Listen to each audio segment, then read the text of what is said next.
जो हमारे प्रोटोकॉल्स हैं आईओटी में यूज होने वाले, उन्हें यहाँ पर लेयर के हिसाब से डिवाइड कर दिया गया है। ठीक है, application layer, transport layer, network layer and link layer.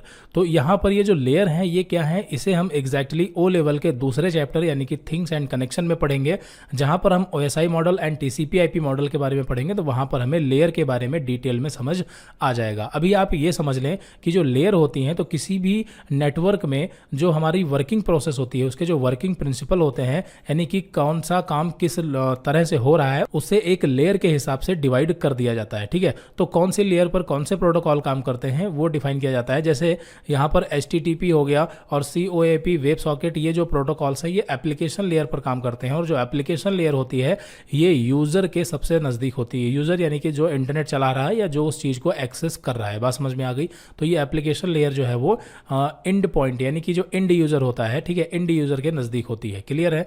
और यहाँ पर अगर हम बात करें इसमें लास्ट लेयर यानी लिंक लेयर की, तो जो लिंक लेयर होती है ये हार्डवेयर के नजदीक होती है। किसके नजदीक होती है?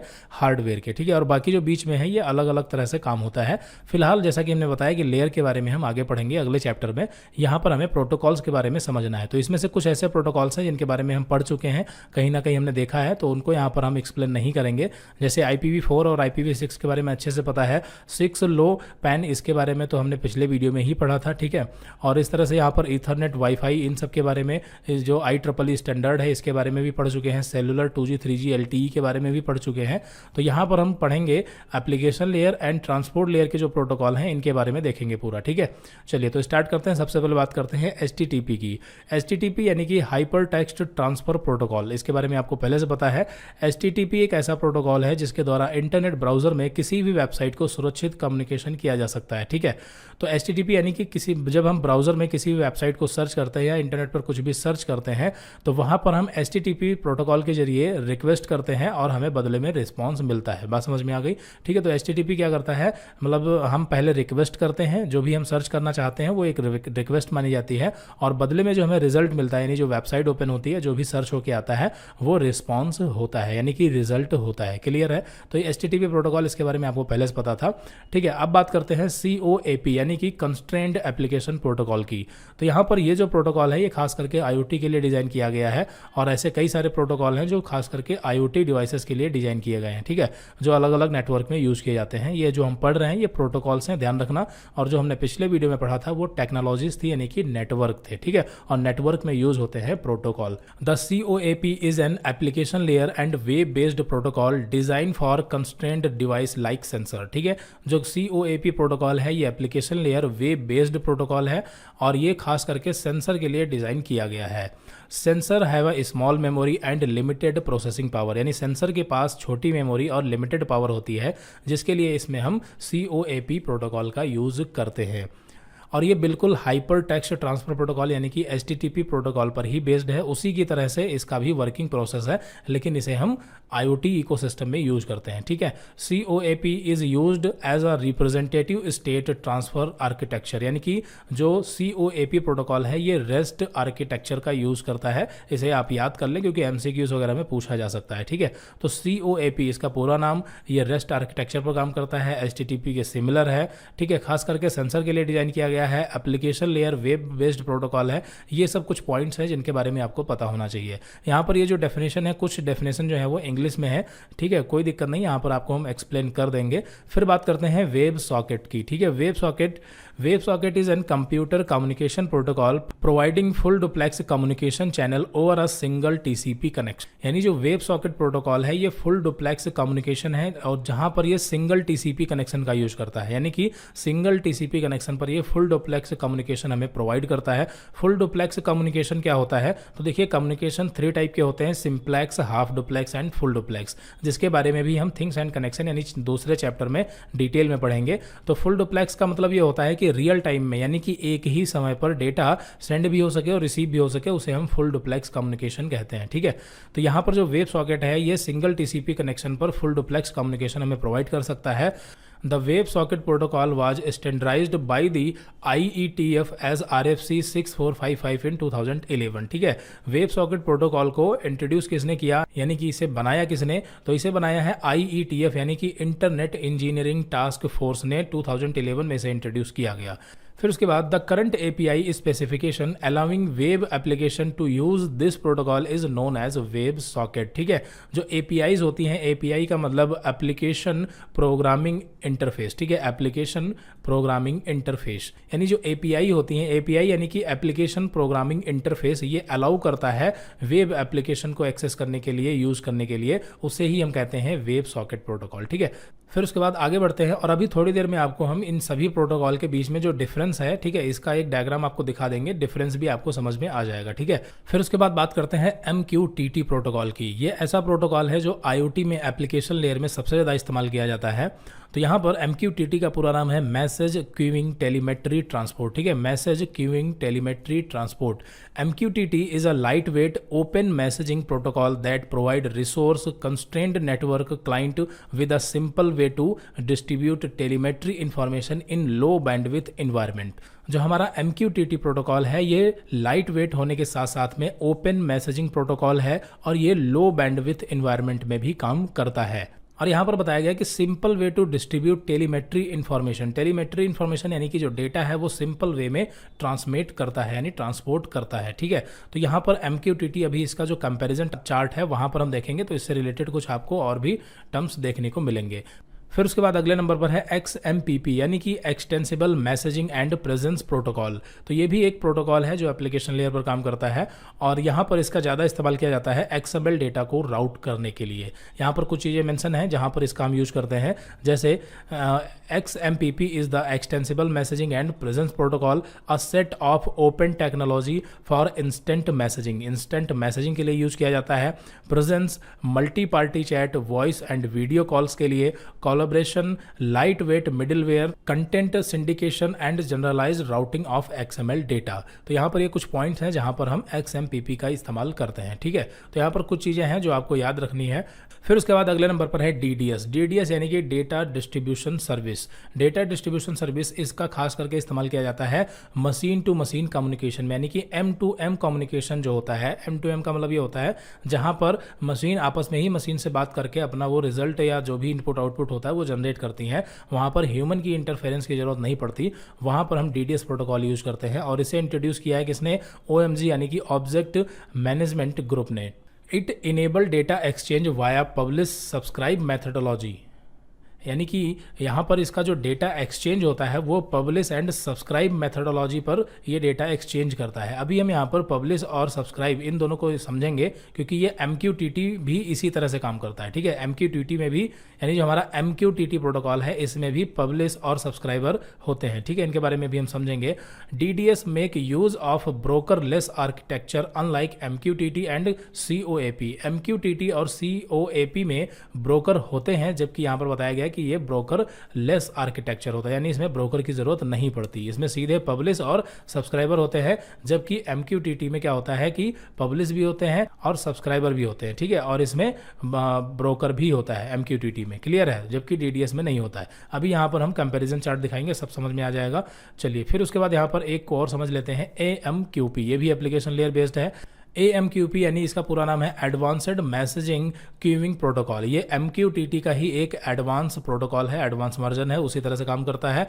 More reliable and have better support for security. AMQP enable encrypted and interoperable messaging between organisation and applications. The protocol is used in a client server messaging and in IoT device management. MQTT का ही एक advance version है। चलिए यहाँ पर आपको दिखाते हैं इनका सबका कंपैरिजन चार्ट, यहाँ पर एक डायग्राम, जिससे आपको चीज़ें समझ में आएंगी। ठीक है, यहाँ पर आप देखेंगे, ये यहाँ पर एक डायग्राम है जहाँ पर MQTT, AMQP एंड HTTP और COAP, इन सभी के बारे में यहाँ पर डिफरेंस बताया गया है। यहाँ पर आप इसको अच्छे से देख लें, पढ़ लें, इसमें से कुछ पॉइंट ऐसे निकल के आएंगे जो आपके MCQs वगैरह में पूछे जा सकते हैं। ठीक है, चलिए, तो यहाँ पर आप देखेंगे MQTT जो है ये पब्लिक और सब्सक्राइबर मॉडल पर काम करता है। अब यहाँ पर पब्लिक और सब्सक्राइबर मॉडल क्या होता है इसके बारे में भी देख लेते हैं। ये देखिए MQTT का आर्किटेक्चर है, जहाँ पर आप देख सकते हैं कि इसमें यहाँ पर ये पब्लिशर है और ये हमारे क्या है, सब्सक्राइबर है। एक नेटवर्क में पब्लिशर कुछ नहीं, पब्लिशर जो हमारे सेंसर होते हैं वो पब्लिशर होते हैं। जो सेंसर होते हैं वो क्या होते हैं, MQTT आर्किटेक्चर में उसी को हम पब्लिशर कहते हैं। जो हमारे टेम्परेचर सेंसर हो गया, फोटो डायोड हो गया, या कोई भी सेंसर, ठीक है। और ये जो सब्सक्राइबर होते हैं, सब्सक्राइबर जहाँ पर हमें इन्फॉर्मेशन मिलती है, तो बीच में यहाँ पर यूज होता है ब्रोकर। तो यहाँ पर आप समझ लें पब्लिशर यानी कि जो सेंसर है, सेंसर का जो डेटा होता है यानी कि मैसेज जो सेंसर का डेटा होता है वो किसके पास आता है, ब्रोकर के पास आता है, MQTT ब्रोकर के पास आता है, ठीक है। जब यहाँ पर डेटा ब्रोकर के पास होता है तो उस ब्रोकर को जिसने भी सब्सक्राइब कर रखा होगा, सब्सक्राइब का मतलब जो हमारे सब्सक्राइबर हैं, ठीक है, जो भी डिवाइसेस हैं, जो ऐसी डिवाइसेस हैं जिन्होंने ब्रोकर को सब्सक्राइब कर रखा है और खास करके किस टॉपिक के लिए सब्सक्राइब करके रखा है, यहाँ पर आप देख सकते हैं, ठीक है। टॉपिक, यहाँ पर टॉपिक भी एक टर्म है। टॉपिक का मतलब ये है, जैसे यहाँ पर आप देखेंगे कि पब्लिशर में कई सारे सेंसर हैं, ठीक है, पूरा एक IoT इकोसिस्टम बना हुआ है जहाँ पर कई सारे सेंसर, कई सारे एक्चुएटर है। तो यहाँ पर ये हमारा क्या है, ये हमारा टेम्परेचर सेंसर मान लेते हैं, ये यहाँ पर हम इसको फोटो डायोड सेंसर मान लेते हैं, LED वगैरह कुछ भी, ठीक है। इस तरह से कई सारे सेंसर यहाँ पर लगे हुए हैं, ठीक है, जो कि पब्लिशर कहलाएगा। फिर ब्रोकर के पास यहाँ पर ये सारी इंफॉर्मेशन है। अब जिस सब्सक्राइबर ने, ठीक है, जिस सब्सक्राइबर ने जिस चीज़ के लिए उसे सब्सक्राइब कर रखा है वो इन्फॉर्मेशन उस पर्टिकुलर सब्सक्राइबर तक पहुंचेगी और ये काम कौन करेगा, ब्रोकर करता है, ठीक है। अब जैसे यहाँ पर इस सब्सक्राइबर ने सिर्फ और सिर्फ टेम्परेचर के लिए, ठीक है, मान लेते हैं इस सब्सक्राइबर ने सिर्फ टेम्परेचर के लिए इसको सब्सक्राइब कर रखा है, तो यहाँ पर MQTT की जो ब्रोकर है इसके पास इंफॉर्मेशन तो सारी है, लेकिन यहाँ पर इसने केवल टेम्परेचर के लिए सब्सक्राइब कर रखा है, तो इसे केवल जो है टेम्परेचर ही मिलेगा। बात समझ में आ गई, ठीक है। तो इसी को हम बोलते हैं टॉपिक, यानी किस टॉपिक के लिए सब्सक्राइब कर रखा है। तो ये सब्सक्राइबर हो गए, ये हमारा मैसेज यानी कि जो यहाँ पर डेटा है, ये पब्लिशर यानी कि सेंसर, और MQTT ब्रोकर है। बात समझ में आ गई। तो ये पूरा MQTT का आर्किटेक्चर है और इसी तरह से काम करता है हमारा MQTT प्रोटोकॉल। चलिए, तो यहाँ पर प्रोटोकॉल के बारे में हमने देख लिया है जो एप्लीकेशन लेयर पर बेस्ड थे। फिर उसके बाद बात करते हैं TCP यानी कि ट्रांसमिशन कंट्रोल प्रोटोकॉल, जो कि यहाँ पर ये ट्रांसपोर्ट लेयर पर काम करता है। TCP के बारे में हम समझ भी चुके हैं, ठीक है। TCP और IP ये दोनों इंटरनेट प्रोटोकॉल होते हैं। तो transmission control protocol is a communication standard that enable application program and computing device to exchange message over a network, यानी एक नेटवर्क में ये क्या करता है, डेटा को एक्सचेंज और करता है, पैकेट्स को ट्रांसपोर्ट करता है, ठीक है।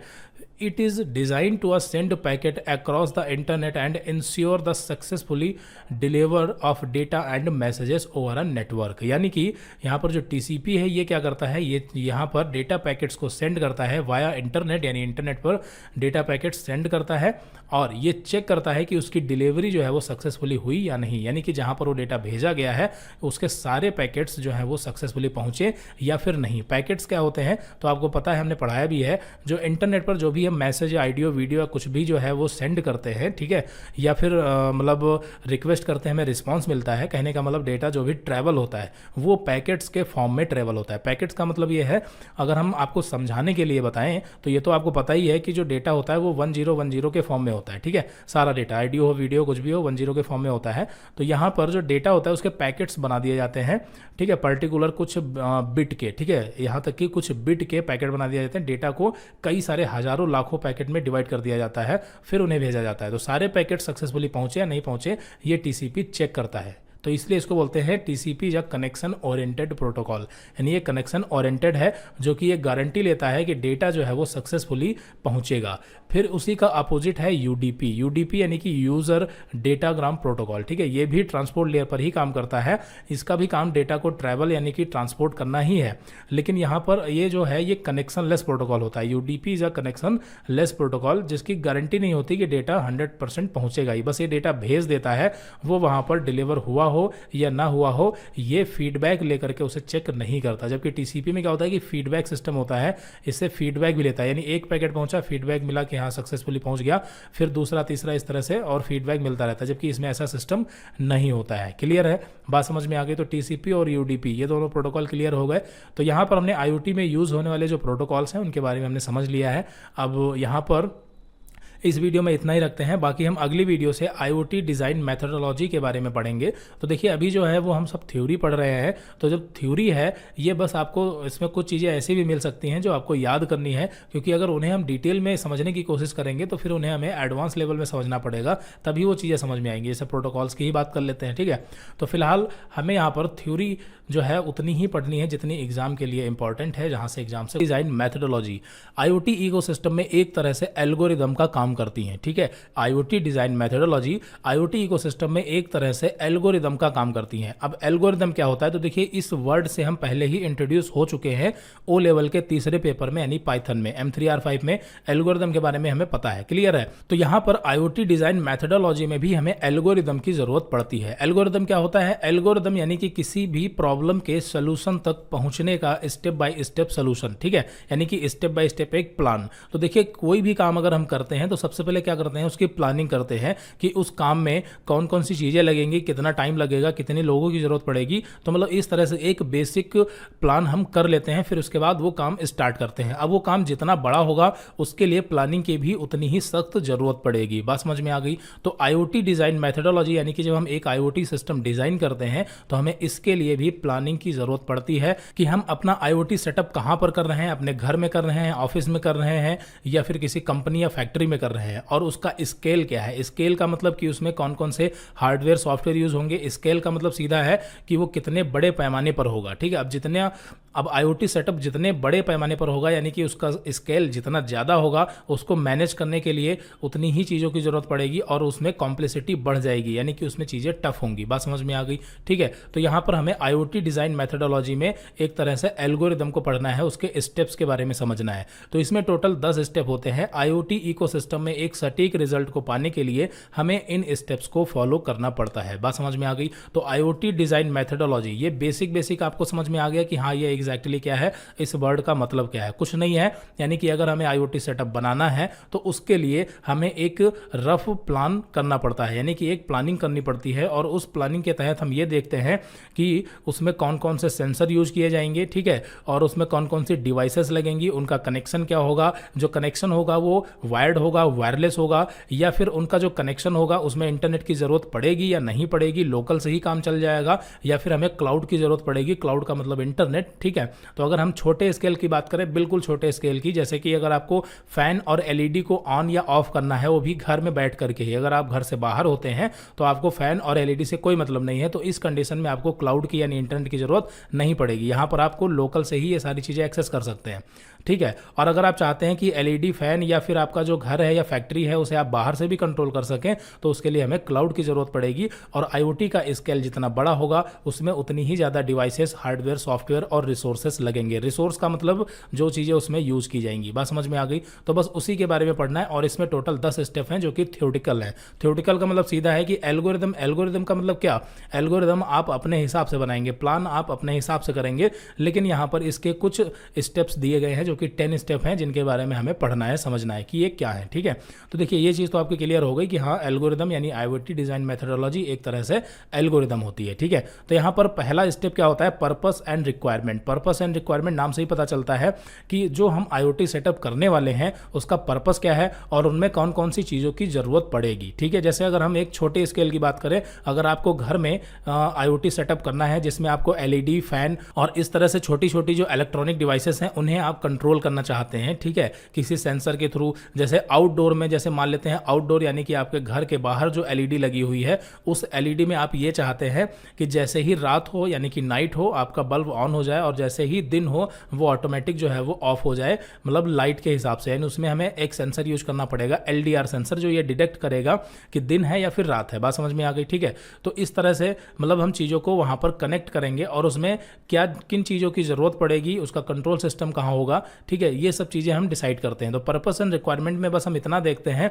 कि हमारा पर्पस क्या है, यानी उसमें कौन कौन सी चीज़ें इंप्लीमेंट रहेंगी, और उसकी रिक्वायरमेंट क्या है, उनमें कौन कौन सी चीज़ें लगेंगी, क्लियर है। फिर उसके बाद दूसरे नंबर पर आता है process model specification. Process model specification यानी कि उसका प्रोसेस क्या रहेगा, काम करने का तरीका क्या रहेगा, बिहेवियर क्या रहेगा, ठीक है। तो ये सब चीज़ें इसमें आती हैं। और यहाँ पर एक चीज़ और क्लियर कर देते हैं, देखिए इसकी डेफिनेशन यहाँ पर हमने नहीं दी है, ठीक है, इन सब चीज़ों की डेफिनेशन नहीं दी है, इसलिए क्योंकि इससे ज़्यादातर एमसीक्यूज में क्वेश्चन नहीं आते हैं या ना के बराबर आते हैं, ठीक है। लेकिन फिर भी जब आपका एग्जाम टाइम में हम इसका रिवीजन करवाएंगे, एग्जाम की प्रिपरेशन करवाएंगे, तो हम शॉर्ट नोट्स में आपको एक बार ये फिर से एक्सप्लेन कर देंगे। अभी इसलिए एक्सप्लेन नहीं कर रहे हैं क्योंकि बहुत ज़्यादा इंपॉर्टेंट भी नहीं है, ठीक है।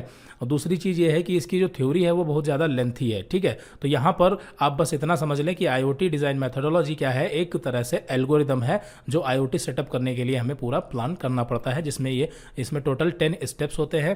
पहला समझ में आ गया, दूसरा हो गया प्रोसेस मॉडल स्पेसिफिकेशन, तीसरा domain model specification. Domain model specification यानी कि जिसमें हम डिफाइन करते हैं physical entities and virtual entities, devices, resource and services, ठीक है। इसमें हम एग्जैक्टली ये देखते हैं कि कौन कौन सी चीज़ें हैं और उनका कनेक्शन किस तरीके से करना है। बात समझ में आ गई, कनेक्शन किस तरीके से करना, कौन से डिवाइसेस की जरूरत है, रिसोर्सेज का मतलब सॉफ्टवेयर, कौन कौन से सॉफ्टवेयर की जरूरत है और वो सर्विस किस तरह से देंगे। फिर उसके बाद यहाँ पर चौथे नंबर पर है इंफॉर्मेशन मॉडल स्पेसिफिकेशन। और इस तरह से यहाँ पर स्टेप बाय स्टेप हम आगे बढ़ते चले जाएंगे। यहाँ पर आप और आगे बढ़ेंगे तो इसमें आपको एक टर्म मिलेगी IoT level specification. IoT level specification में इसके 6 लेवल होते हैं, टोटल 6 लेवल होते हैं। और यहाँ पर आईओटी लेवल का मतलब कुछ नहीं है, हमारा जो आईओटी सेटअप है, ठीक है, आईओटी सेटअप उसका स्केल क्या है, स्केल क्या है मतलब वो छोटा है या उससे बड़ा है या उससे बड़ा है या फिर ज़्यादा बड़ा है, वही आईओटी लेवल बनता है। अगर आपका स्केल बहुत ही छोटा है, ठीक है, जैसे हमने बताया कि फैन और एलईडी को ही ऑन ऑफ करना है, वो भी लोकल में रह करके, यानी कि उसमें इंटरनेट वगैरह की जरूरत नहीं है, तो ये आपका आएगा लेवल 1 में। और इससे थोड़ा बड़ा है यानी कि उसमें इंटरनेट की भी जरूरत है, तो वहां पर वो लेवल 2 में आएगा। थोड़ा और बड़ा है यानी उसमें ज़्यादातर सेंसर और डिवाइसेस यूज की गई हैं, तो वो लेवल 3, फिर इस तरह से लेवल 4, लेवल 5 और लेवल 6 तक यहाँ पर टोटल 6 लेवल होते हैं, ठीक है। यहाँ पर ये पूरी तरह से चीज़ें जो है वो थ्योरेटिकल बेस है।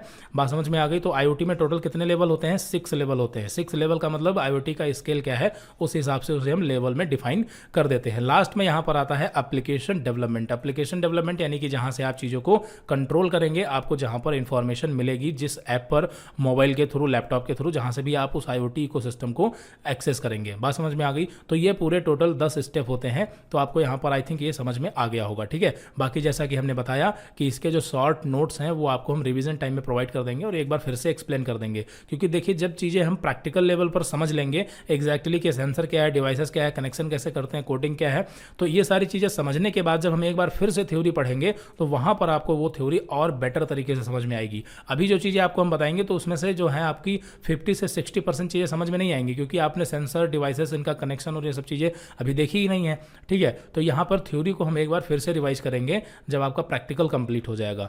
चलिए आगे बढ़ते हैं। फिर उसके बाद हमारा अगला टॉपिक है the physical design and logical design. Physical design और लॉजिकल डिज़ाइन में क्या होता है, देखिए नाम से ही पता चलता है फिजिकल डिज़ाइन। फिजिकल डिज़ाइन यानी कि आईओटी सिस्टम में 2 तरह के डिज़ाइन होते हैं, एक होता है फिजिकल डिज़ाइन, दूसरा होता है लॉजिकल डिज़ाइन। फिजिकल डिज़ाइन में हमारे मुख्य रूप से क्या आ जाते हैं, सेंसर, एक्चुएटर एंड मॉनिटरिंग, यानी कि जो हमारी डिवाइसेस होती है, जो हमारे हार्डवेयर होते हैं और उसमें जो हम प्रोटोकॉल या टेक्नोलॉजी यूज़ करते हैं, वो सब कुछ आ जाता है हमारा फिजिकल डिज़ाइन में, ठीक है। कुछ नहीं है फिजिकल डिज़ाइन यानी कि जहाँ पर सेंसर, एक्चुएटर और जो भी मॉनिटरिंग करने के लिए जो भी चीज़ें हैं, जो भी हार्डवेयर हैं, जो भी डिवाइसेस हम यूज कर रहे हैं, ठीक है, और वो डिवाइसेस जो भी प्रोटोकॉल्स यूज कर रही है, जैसे हमने प्रोटोकॉल के बारे में पढ़ लिया है जिसमें हमने HTTP, COAP, MQTT, X, MPP, ठीक है, इन सब के बारे में हमने पढ़ा है। तो ये सारी चीज़ें फिजिकल डिज़ाइन के ही अंतर्गत आती हैं, क्योंकि जो भी सेंसर या डिवाइसेस हम परचेज करते हैं उसी के साथ में ही वो कौन सी टेक्नोलॉजी, कौन सा प्रोटोकॉल यूज करती है वहीं पर डिफाइन होता है। तो ये सब चीज़ें आपकी आ जाती हैं फिजिकल डिज़ाइन में। और लॉजिकल डिज़ाइन में आपका क्या आता है, देखिए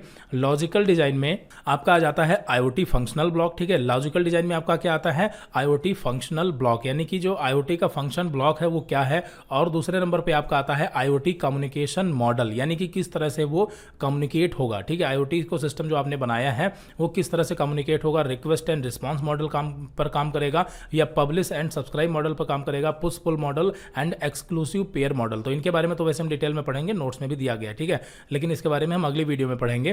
तो यहाँ पर फिजिकल डिज़ाइन और लॉजिकल डिज़ाइन भी आपको क्लियर हो गया। फिजिकल डिज़ाइन में सारी चीज़ें फिजिकल रूप से, जैसे कि हार्डवेयर आपका हो गया, सेंसर हो गए, एक्चुएटर हो गए, ठीक है, माइक्रो कंट्रोलर हो गए, तो ये सब चीज़ें फिजिकल डिज़ाइन में, और इसके साथ साथ में टेक्नोलॉजीज और प्रोटोकॉल भी फिजिकल डिज़ाइन के अंतर्गत आते हैं, जो हम पहले ही पढ़ चुके हैं, ठीक है।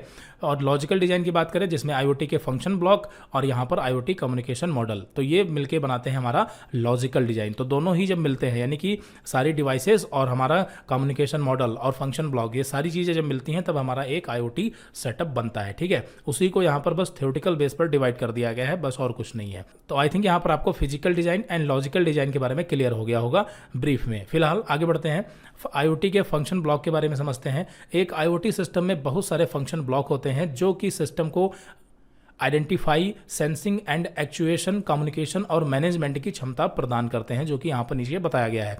तो IoT में फंक्शन ब्लॉक, यानी कि जो IoT के फंक्शनल का मतलब क्या है, वर्किंग का ब्लॉक क्या है, यानी वर्किंग करने के लिए उसमें कौन कौन सी चीज़ें होती हैं, तो यही है IoT का फंक्शनल ब्लॉक। हालांकि O लेवल में हमें डिस्क्रिप्टिव क्वेश्चन तो मिलेंगे नहीं जहाँ पर हमें ब्लॉक वगैरह बनाना हो, बस यहाँ पर चीज़ें समझनी है, जैसे एप्लीकेशन यानी जहाँ से चीज़ें कंट्रोल होंगी, डिवाइस यानी कि हार्डवेयर, मैनेजमेंट, सिक्योरिटी, सर्विसेज कौन कौन सी आएंगी, कम्युनिकेशन क्या है। तो यही सब चीजें मिलकर बनाती हैं IoT का फंक्शनल ब्लॉक, यानी काम करने के तरीके को, जिसमें ये सारी चीजें यूज की जाती हैं। ठीक है, और कुछ नहीं है, चीजें घुमा फिरा के लगभग सब आपकी वही है, बस इसमें हमें कुछ टर्म्स के बारे में समझना है। चलिए, और यहां से आपको जैसा कि पता है कि पहले चैप्टर से आपका सिर्फ 10 नंबर से पूछा जाता है, और इन 10 नंबर में लगभग आप मान के चलिए 6 से 7 क्वेश्चन जो होते हैं वो आपके technologies, protocol, internet of things यानी व्हाट इज IoT इकोसिस्टम, इन सब चीज़ों से होते हैं जो हम पहले ही पढ़ चुके हैं। ठीक है, ऊपर ये हम सारा कुछ पहले ही पढ़ चुके हैं। और यहाँ पर 2 या 3 नंबर का आता है आपका physical design, IoT design methodology और फंक्शनल ब्लॉक, कम्युनिकेशन मॉडल। 2 या 3 क्वेश्चन आते हैं मुश्किल से बस, और इस बार तो एक भी नहीं आया था। क्लियर है। चलिए, तो यहाँ पर इन मॉडल्स की, तो इससे पहले हम IoT में यूज होने वाली टेक्नोलॉजीज और प्रोटोकॉल्स के बारे में पढ़ चुके हैं। अब यहाँ पर जो कम्युनिकेशन मॉडल होता है, कम्युनिकेशन मॉडल का मतलब सीधा है कि जो हमारे नेटवर्क या प्रोटोकॉल्स हैं वो किस मॉडल के आधार पर एक दूसरे से डेटा को शेयर करते हैं। ठीक है, तो वही हमारा कहलाता है कम्युनिकेशन मॉडल। तो यहाँ पर हमारे पास 4 मॉडल होते हैं, request response model, publish subscribe model, push pull model and exclusive pair model. ठीक है, तो यहाँ पर ये कम्युनिकेशन मॉडल 4 टाइप के हैं जिनके बारे में अभी हम पूरा कंप्लीट करेंगे। अगर कम्युनिकेशन मॉडल प्रभावी होता है तो यूजर्स के लिए भी उपयोगी होता है और इससे बिजनेस में ग्रोथ भी होती है। IoT में 4 मुख्य कम्युनिकेशन मॉडल होते हैं। तो देखिए, चाहे कम्युनिकेशन मॉडल हो, कोई नेटवर्क हो, कोई प्रोटोकॉल हो या कोई भी टेक्नोलॉजी हो, तो कोई भी सेटअप अगर हम करते हैं तो उसमें ये सब चीज़ें जो है वो सटीक मात्रा में होनी चाहिए, यानी कि हमारी जिस हिसाब से रिक्वायरमेंट है उस हिसाब से हमारा सेटअप होना चाहिए, जिससे कि हमें कम खर्चे में, ठीक है, कम खर्चे में कहें या फिर कम पावर में हमें ज़्यादा से ज़्यादा बेनिफिट्स मिल सकें। तो इसके लिए हमें सारी चीज़ों के बारे में नॉलेज होनी चाहिए। तो यहाँ पर बात करते हैं सबसे पहले रिक्वेस्ट एंड रिस्पांस मॉडल की। तो रिक्वेस्ट एंड रिस्पांस मॉडल जो कि HTTP प्रोटोकॉल हमारा होता है वो यूज करता है रिक्वेस्ट एंड रिस्पांस मॉडल, यानी कि हम ये भी कह सकते हैं कि रिक्वेस्ट एंड रिस्पांस मॉडल पर हमारा HTTP यानी हाइपर टेक्स्ट ट्रांसफर प्रोटोकॉल ये काम करता है। तो चलिए यहाँ पर इसकी डेफिनेशन पढ़ते हैं और डायग्राम को समझते हैं। रिक्वेस्ट रिस्पांस मॉडल एक कम्युनिकेशन मॉडल होता है जिसमें एक क्लाइंट सर्वर को एक रिक्वेस्ट भेजता है। ठीक है, एक क्लाइंट यानी कि जो यूजर है, जैसे हम लोग इंटरनेट चलाते हैं तो हम लोग क्या है, क्लाइंट है, जो कि सर्वर को रिक्वेस्ट भेजता है और सर्वर इस रिक्वेस्ट को रिस्पॉन्ड करता है यानी रिजल्ट देता है। इस मॉडल को क्लाइंट सर्वर मॉडल भी कहते हैं। इसमें जब भी सर्वर किसी रिक्वेस्ट को रिसीव करता है तो वह रिक्वेस्ट के आधार पर डेटा को फैच और रिट्रीव करता है तथा उसके बाद रिस्पॉन्स को क्लाइंट को सेंड कर देता है, मतलब उसका जो रिस्पॉन्स होता है उसे क्लाइंट को सेंड कर देता है। सिंपल है, जिस तरीके से हम इंटरनेट पर कुछ भी सर्च करते हैं तो वहां पर क्या होता है, हम रिक्वेस्ट कर रहे होते हैं HTTP प्रोटोकॉल की मदद से, और बदले में सर्वर हमें क्या करता है, हमारी जो रिक्वेस्ट होती है उससे मिलता जुलता जो डेटा है उसे फैच करता है, रिट्रीव करता है और हमें वापस रिस्पॉन्ड करता है, यानी क्लाइंट को वापस रिस्पॉन्ड करता है। तो ये रिक्वेस्ट एंड रिस्पॉन्स मॉडल होता है जिसका एग्जाम्पल हमने बताया HTTP। तो यहाँ पर डायग्राम को समझते हैं, सिंपल सा डायग्राम है, आपको समझ में आ जाएगा। तो उदाहरण के लिए, जब भी कोई क्लाइंट ब्राउजर में किसी वेबसाइट को ओपन करने की रिक्वेस्ट करता है तो सर्वर उस रिक्वेस्ट के आधार पर उस वेबसाइट को ओपन करता है और क्लाइंट को शो करता है। सिंपल है। तो यहाँ पर आप डायग्राम में देख सकते हैं, ये क्लाइंट है, यानी कि अगर हम इंटरनेट ब्राउजिंग कर रहे हैं तो एक क्लाइंट है, उसने क्या किया, रिक्वेस्ट की, सर्वर ने क्या किया, क्लाइंट की जो भी रिक्वेस्ट है उसके आधार पर रिसोर्सेज यानी कि जहां पर डेटा वगैरह स्टोर है डेटाबेस में, वहां से डेटा लेके आया, ठीक है, और उसके बाद यहाँ पर हमें रिस्पॉन्स मिल जाता है। सिंपल सा लॉजिक है, यहाँ पर आई थिंक आपको समझ में आ गया होगा रिक्वेस्ट एंड रिस्पॉन्स मॉडल। आगे बढ़ते हैं, दूसरा है यहाँ पर पब्लिश सब्सक्राइब मॉडल। इसके बारे में भी हम थोड़ा समझ चुके हैं, जब हमने MQTT प्रोटोकॉल के बारे में समझा था तो वहां पर हमने पब्लिश सब्सक्राइब मॉडल देखा था, क्योंकि पब्लिश सब्सक्राइब मॉडल जो होता है ये MQTT प्रोटोकॉल यूज करता है। ठीक है, यहाँ पर पब्लिश यानी कि पब्लिशर और सब्सक्राइब यानी कि सब्सक्राइबर यानी कंज्यूमर, ठीक है, कंज्यूमर अगर हम IoT की बात करें तो उसमें एक्चुएटर्स हो सकते हैं। एक्चुएटर्स का मतलब जैसे DC मोटर हो गया, ठीक है, जो मतलब एक तरह से आउटपुट का काम करते हैं, वो एक्चुएटर्स हो गए। उनके बारे में आगे हम पढ़ेंगे दूसरे चैप्टर में। Sensor, micro controller and actuators को डिटेल में एक्सप्लेन किया गया है। और पब्लिशर का मतलब यहाँ पर सेंसर हो सकते हैं, यानी कि सेंसर और एक्चुएटर्स की बात की जा रही है। तो पब्लिश एंड सब्सक्राइब मॉडल, तो यहाँ पर डेफिनेशन पढ़ते हैं। यह एक प्रकार का कम्युनिकेशन मॉडल है जिसमें पब्लिशर, ब्रोकर और कंज्यूमर सम्मिलित होते हैं। यानी तीन चीजें होती हैं, पब्लिशर होता है, ब्रोकर होता है और कंज्यूमर होता है। और इसके अलावा चौथी चीज होती है टॉपिक। टॉपिक क्या होती है अभी आपको हम बताएंगे। तो ये तीन चीजें इसमें सम्मिलित होती हैं। इसमें पब्लिशर डेटा को कलेक्ट करता है, पब्लिशर यानी कि सेंसर डेटा को क्या करता है, सिंपली कलेक्ट करता है और इस डेटा को पब्लिश करता है, यानी कि आगे भेजता है। अब ये जो डेटा पब्लिश होता है ये ब्रोकर रिसीव करता है, ब्रोकर के द्वारा इस डेटा को मैनेज किया जाता है। ठीक है, जो ब्रोकर होता है उसके द्वारा ये डेटा मैनेज होता है। ब्रोकर मतलब आपकी एक डिवाइस होगी, ये तो टर्म है, ठीक है। यहाँ पर क्या होगा, आपका माइक्रो कंट्रोलर डिवाइस कुछ भी हो सकता है ब्रोकर, तो यहाँ पर ये होगा। फिर उसके बाद इस डेटा को कंज्यूमर के द्वारा सब्सक्राइब किया जाता है, मतलब जो कंज्यूमर हमारे होते हैं, ठीक है, यानी एक्चुएटर्स। तो जिस एक्चुएटर ने जिस टाइप के डेटा को सब्सक्राइब कर रखा होगा उसे टॉपिक बोलते हैं, ठीक है। तो उसको उसी तरह की इंफॉर्मेशन मिलेगी। अभी बात करेंगे विद एग्जांपल। तो जब भी ब्रोकर को पब्लिशर से कोई डेटा मिलता है तो वह इस डेटा को सब्सक्राइब किए हुए कंज्यूमर को भेज देता है। यहाँ पर नीचे बताया गया डायग्राम में, देखिए समझते हैं। तो यहाँ पर आप देखेंगे इसमें मेन हो गए पब्लिशर यानी कि सेंसर, ब्रोकर यानी माइक्रो कंट्रोलर या जो चीज़ें मैनेज कर रही हैं मिडिलवेयर में, ठीक है। और यहाँ पर ये कंज्यूमर, कंज्यूमर यानी कि यहाँ पर इसको हम सब्सक्राइबर भी बोलते हैं। और ये होते क्या हैं, एक्चुअली एक्चुएटर्स होते हैं, यानी कि डिवाइसेस ही होती हैं जो एक तरह से आउटपुट का काम करती हैं। इसमें आपका DC मोटर हो सकता है, LED हो सकता है, फैन हो सकता है। बात समझ में आ गई, ठीक है। तो यहाँ पर ये काम कैसे करता है इसको थोड़ा सा डिटेल में समझ लेते हैं। पब्लिशर यानी कि ये क्या करता है, ये आपके सेंसर से डेटा को कलेक्ट करता है। तो एग्जाम्पल के लिए मान लेते हैं कि यहाँ पर 2 टाइप के सेंसर लगे हुए हैं, ठीक है। मान लेते हैं 2 सेंसर लगे हुए हैं। एक सेंसर क्या करता है, आपके रूम के टेम्परेचर को मेजर करता है, ठीक है, रूम के टेम्परेचर को मेजर करता है। और दूसरा सेंसर क्या करता है, वो ये मेजर करता है कि अभी डे है या नाइट है, यानी दिन है या फिर रात है, ठीक है। और यहाँ पर 2 सेंसर के आधार पर थोड़ी देर के लिए मान लेते हैं कि 2 एक्चुएटर्स यानी कि मतलब हम उसे कंज्यूमर या फिर सब्सक्राइबर बोलेंगे, ठीक है। तो एक हमारा लगा हुआ है फैन, ठीक है, एक क्या लगा है फैन, और दूसरा यहाँ पर हमारा लगा हुआ है LED, ठीक है। क्या लगा है, LED लगी हुई है, ठीक है, फैन और LED। तो ये हमारे सेंसर हो गए, एक टेम्परेचर सेंसर हो गया और दूसरा LDR सेंसर हो गया, जो क्या करेगा, वो डे और नाइट को जो है डिटेक्ट करेगा, ठीक है। तो एक हो गया टेम्परेचर सेंसर और एक हो गया LDR सेंसर। तो LDR सेंसर की मतलब इसकी जो रीडिंग होगी यानी इसका जो डेटा होगा तो वो किसे चाहिए, LED को चाहिए। जो LED है वो दिन और रात के हिसाब से ऑन या ऑफ होगी, और जो टेम्परेचर है उसके हिसाब से फैन चालू या फिर बंद होगा। क्लियर है। अब यहाँ पर पब्लिशर की बात हमने कर ली। पब्लिशर क्या है, टेम्परेचर और LDR सेंसर या जो भी सेंसर है वो पब्लिशर हैं। अब यहाँ पर ये दोनों ही जो सेंसर हैं ये क्या करेंगे, डेटा को कलेक्ट करेंगे और भेजेंगे। किसे भेजेंगे, ब्रोकर को भेजेंगे। तो यहाँ पर ये टॉपिक 1 मतलब ये जो टेम्परेचर एक प्रकार का डेटा, ये टॉपिक 1 हो गया। LDR ये दूसरे प्रकार का डेटा है, तो ये टॉपिक 2 हो गया। बात समझ में आ गई। अब जो फैन है इसने ब्रोकर को यानी उस पर्टिकुलर टॉपिक को सब्सक्राइब कर रखा होगा, ठीक है। तो अगर फैन है तो जाहिर सी बात है कि उसने टेम्परेचर वाले टॉपिक को सब्सक्राइब कर रखा होगा, यानी उसके साथ में ये कनेक्ट होगा। और जो LED है वो कनेक्ट होगा LDR के साथ में, ठीक है। तो बिल्कुल सिंपल सा यहाँ पर मॉडल है, ठीक है, आपको समझ में आ गया होगा। तो टेम्परेचर वाला जो डेटा है वो किसे मिलेगा, फैन को, और जो LDR वाला डेटा है वो किसे मिलेगा, LED को। और कई सारे सेंसर या एक्चुएटर्स ऐसे होते हैं, ठीक है, जिन्हें 2 अलग अलग टाइप के डेटा की जरूरत पड़ती है, ठीक है। अब जैसे यहाँ पर आप देखेंगे डायग्राम में, ये कंज्यूमर 1 और कंज्यूमर 2 दोनों ने एक ही टाइप के डेटा को सब्सक्राइब कर रखा है। तो ऐसा भी हो सकता है कि आपके पास कोई ऐसा एक्चुएटर्स या फिर डिवाइस हो, ठीक है, जिसे 2 या 3 अलग अलग टाइप के डेटा की जरूरत पड़ती हो, यानी कि 2 या 3 अलग अलग टाइप के टॉपिक की जरूरत पड़ती हो, तो वो 2 या 3 को भी सब्सक्राइब करके रख सकता है। बात समझ में आ गई। तो सिंपल है। यहाँ पर क्या होता है, मैसेज सेंड होता है, ठीक है। इसमें यहाँ पर पब्लिशर डेटा कलेक्ट करता है, ब्रोकर को भेजता है, और ब्रोकर को यानी उस पर्टिकुलर टॉपिक को जिस भी कंज्यूमर ने सब्सक्राइब कर रखा होगा वो डेटा उसके पास भेज दिया जाता है। बस हो गया, ठीक है। तो आई थिंक यहाँ पर आपको पब्लिश सब्सक्राइब मॉडल भी समझ आ गया होगा। अब बात करते हैं पुश एंड पुल मॉडल की। तो पुश एंड पुल ये भी एक मॉडल है। इस कम्युनिकेशन मॉडल में डेटा प्रोड्यूसर के द्वारा डेटा को एक क्यू में पुश किया जाता है। डेटा प्रोड्यूसर यानी कि जो हमारा पब्लिशर है, ठीक है, पब्लिशर के द्वारा जो डेटा प्रोड्यूस होता है उसे कहाँ भेजा जाता है, क्यू में भेजा जाता है। क्यू एक तरह से बफर का काम करता है और ये एक सर्वर भी हो सकता है, ठीक है, जहां पर डेटा कलेक्ट होता है। तो यहाँ पर यानी कि स्टोर होता है, ठीक है। तो यहाँ पर पुश किया जाता है, उसके बाद में डेटा कलेक्टर इस डेटा को क्यू में से कलेक्ट करता है। डेटा कलेक्टर यानी कि कंज्यूमर कहें या सब्सक्राइबर कहें, ठीक है। इसमें भी वही चीज है। डेटा प्रोड्यूसर यानी कि ये क्या हो गया, ये हो गया आपका पब्लिशर, ठीक है, सेंसर सेंसर वगैरह हो गए, और डेटा कलेक्टर यानी कि एक्चुएटर्स का है या जो आउटपुट डिवाइसेस होती है, और क्यू एक तरह से सर्वर का काम करता है, लेकिन इसमें जो डेटा होता है वो थोड़ा अलग टाइप से काम करता है।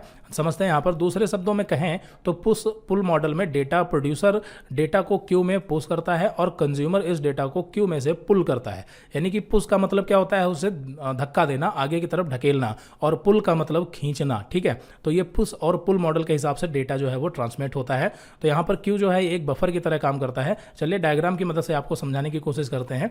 देखिए पब्लिशर यानी कि आपके यहाँ पर सेंसर हो गए जो डेटा को कलेक्ट करते हैं, या कह सकते हैं इसके पास डेटा है। अब ये जो डेटा है ये सीधे कंज्यूमर के पास ना पहुंच करके पहले क्यू के पास पहुंचता है। ठीक है, और क्यू के पास पहुंचने के बाद डेटा जो है यहां पर पहले क्या होता है, पुश होता है। पब्लिशर क्या करता है, डेटा को पुश करता है यानी आगे की तरफ ढकेलता है, और वो डेटा क्यू के पास पहुंचता है। फिर जिस भी कंज्यूमर को वो डेटा चाहिए, ठीक है, वो क्या करता है, पुल करता है यानी कि उसे खींचता है। बात समझ में आ गई? ठीक है, पुल करता है यानी उसे खींचता है। सिंपल है। इसका एग्जाम्पल की बात करें तो यहां पर जो पुश होता है, पुश, ठीक है, पुश मॉडल पर काम करता है SMTP प्रोटोकॉल। SMTP यानी सिंपल मेल ट्रांसफर प्रोटोकॉल।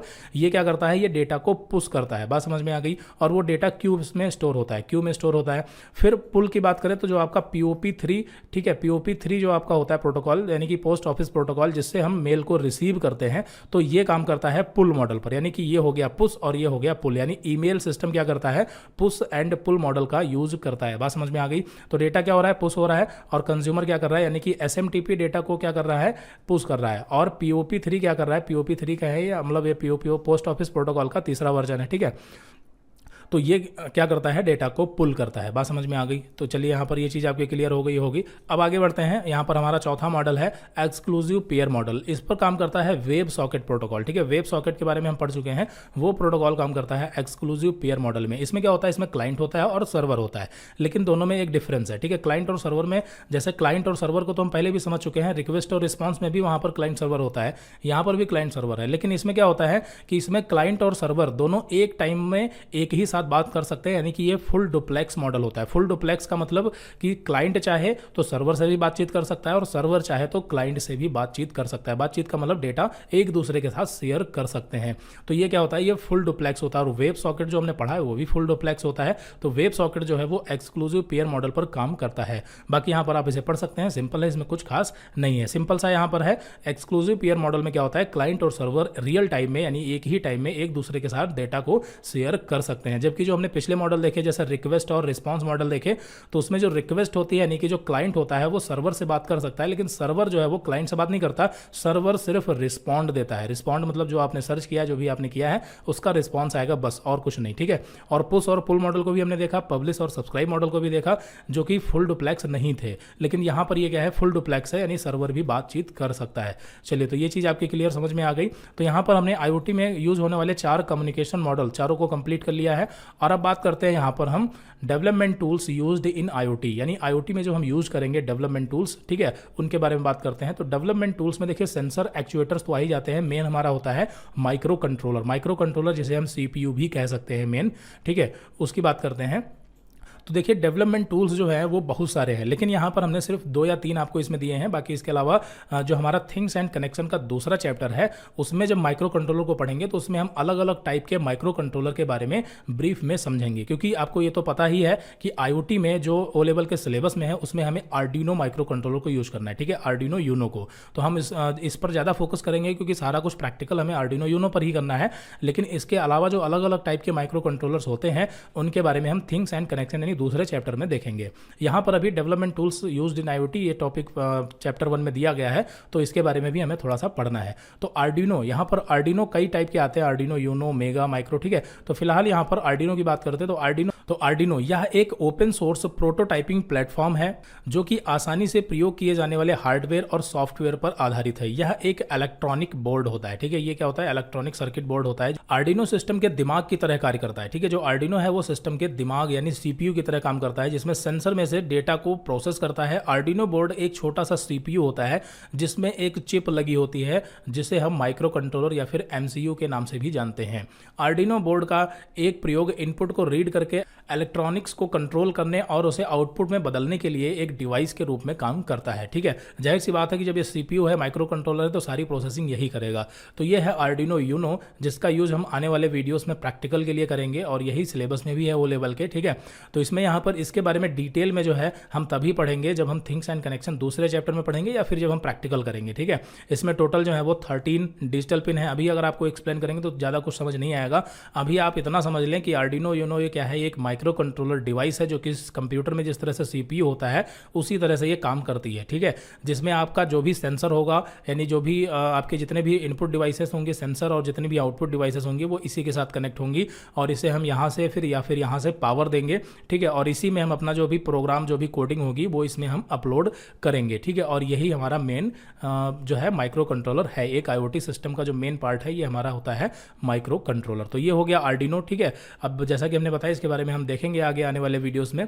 फिर यहाँ पर बात करें तो यहाँ पर टेसल 2 भी, ये भी क्या है, ये भी एक तरह से हमारा माइक्रो कंट्रोलर होता है जो कि अलग अलग टाइप के माइक्रो कंट्रोलर हैं और इनमें अलग अलग खूबियाँ होती हैं। इसके कुछ अपने फ़ायदे और कुछ नुकसान होते हैं। ठीक है, तो यहाँ पर आप इसके बारे में भी पढ़ सकते हैं। ठीक है, ये क्या क्या सपोर्ट करता है, कैसे कैसे चीज़ें। इसमें रैम देखिए, जैसा कि हमने बताया कि ये माइक्रो कंट्रोलर है तो इसमें आपका जाहिर सी बात है कि ये रैम भी है और इसमें आपकी रोम भी है, प्रोसेसर तो है ही है। ठीक है, मतलब वो सारी चीज़ें हैं जो आपके एक कंप्यूटर यानी एक CPU में होती हैं। ठीक है, बस ये है कि उसकी लिमिट कम है। ठीक है, मतलब आप सोचें कि रैम इसमें 4GB 2GB ऐसा नहीं है, KB में MB में होती है। ठीक है, इतनी कम होती है। फिर यहाँ पर बात करें तो इसमें भी ये भी माइक्रो कंट्रोलर है और इसमें भी कुछ मतलब इसमें अलग इसके स्पेसिफिकेशन है, इसके बारे में आप यहाँ पर पढ़ सकते हैं। ठीक है, इसमें कोई खास दिक्कत नहीं है। ये सब चीज़ें जो है प्रैक्टिकल बेस हैं। फिर बात करें रेस्पबेरी पाई की, रेस्पबेरी पाई भी एक क्या है, एक तरह से माइक्रो कंट्रोलर है। इसका यूज़ करके हम एक पूरा कंप्यूटर सिस्टम बना सकते हैं। मतलब ये बिल्कुल एग्जैक्टली CPU की तरह काम करता है। इसमें हम ऑपरेटिंग सिस्टम इंस्टॉल करके इंटरनेट, यूट्यूब या फिर कोई भी सॉफ्टवेयर वगैरह चला सकते हैं। इसमें HDMI पोर्ट दिया गया है जिससे हम अपनी मॉनिटर यानी डिस्प्ले को भी कनेक्ट कर सकते हैं, कीबोर्ड माउस कनेक्ट कर सकते हैं। ठीक है, तो इन सब चीज़ों का जो है देखिए हम अपनी इस पूरी सीरीज में आर्डिनो यूनो का और रेस्पबेरी पाई का 2 माइक्रो कंट्रोलर को हम एज अ प्रैक्टिकल यूज करेंगे। ठीक है, हालांकि रेस्पबेरी पाई को प्रैक्टिकली तो नहीं पूछा गया लेकिन फिर भी हम इसको देखेंगे और आर्डिनो को तो हम देखेंगे ही देखेंगे। ठीक है, तो ये हमारे डेवलपमेंट टूल्स हैं जो कि हम IoT में यूज करते हैं। इसके अलावा और भी हैं लेकिन उनके बारे में हम थिंग्स एंड कनेक्शन दूसरे चैप्टर में थ्योरी पढ़ेंगे और जैसा कि हमने बताया प्रैक्टिकल के रूप में आर्डिनो यूनो और यहाँ पर रेस्पबेरी पाई दोनों को हम यूज करेंगे। ठीक है।